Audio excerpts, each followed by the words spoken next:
Hello and welcome. Let's take a look at the comics that I picked up on October 2nd, starting with Hyde Street, #1 from Ghost Machine, Image. Jeff Johns, Ivan Rice, Yvonne. I don't know how to pronounce his name. I know it's kind of goofy, but this is a good book. It's a horror story. I like the ads. The art's great. It's kind of confusing, but I'm along for the ride on this one. I don't know. How do you do this?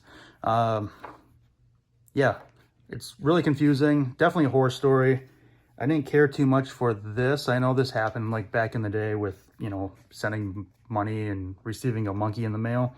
Yeah, that kind of stuff kind of hits hard with me. So good job, comics. Good job for making me feel something.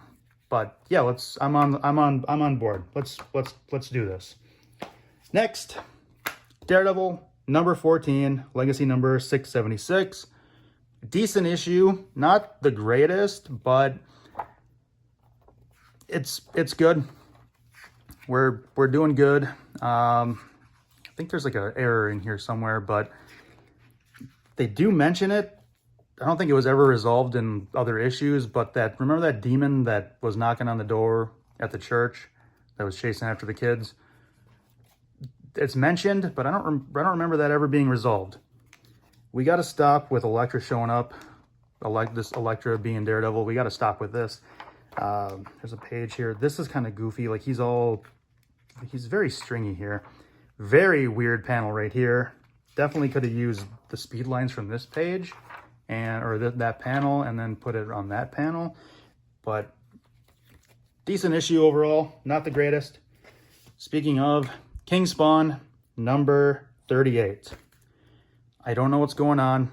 All I know is we've got our own Blade in the Spawn universe, but Spawn, his look in here is different from that in the regular Spawn book. Still same vampire stuff going on between the two books. I think there's a spelling error, grammar error. All hurt your family. Your family. Todd, if you need an editor, let me know because I got you. I know I've done a couple of books, not mainstream, but I've done a couple.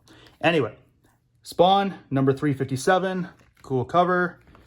Really good, really good art in here. See, his look in here is different from that in King Spawn. Like he's all mangled up, different uniform, different design. Good issue.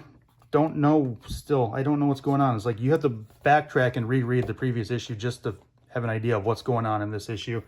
I feel like that goes on through all the Spawn books. Next, Creature Commandos. DC Horror presents Creature Commandos, #1 of 6. I thought this was a one-shot. It's not.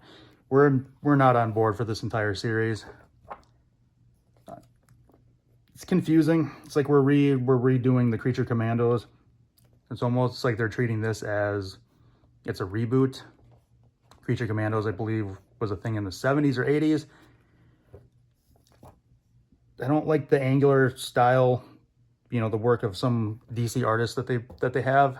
Doesn't really work for me. I think they need to go more balls to the wall with certain stuff. So I don't really recommend that. Speaking of, X-Men, #5, legacy number 305, Ryan Stegman cover.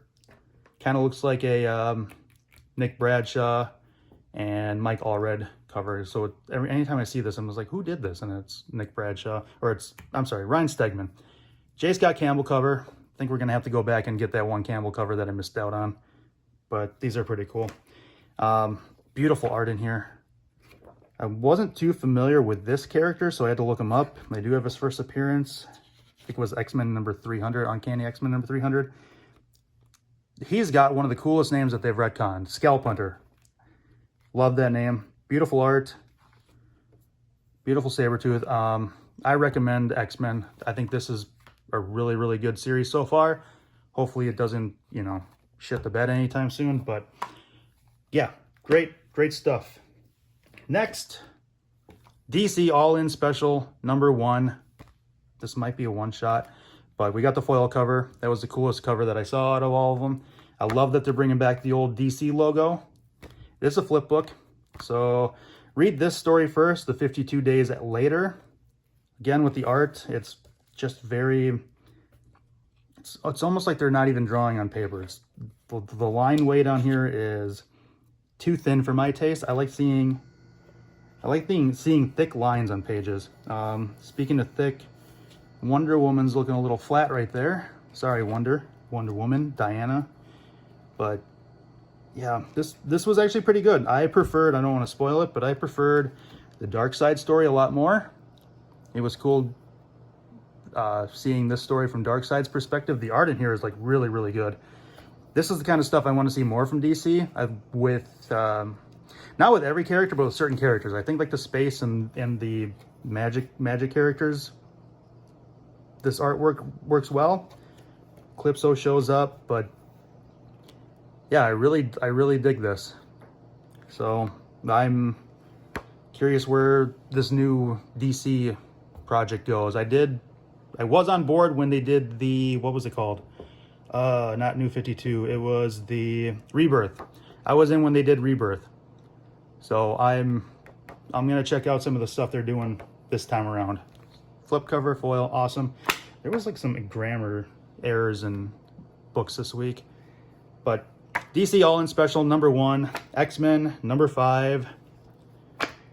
So let me know what you guys think, what you picked up that week.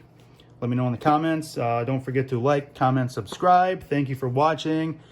Thank you for subscribing. I appreciate everything you guys do. We will catch you guys in the next video. All right. Thank you guys very much, and we'll see you later. Bye.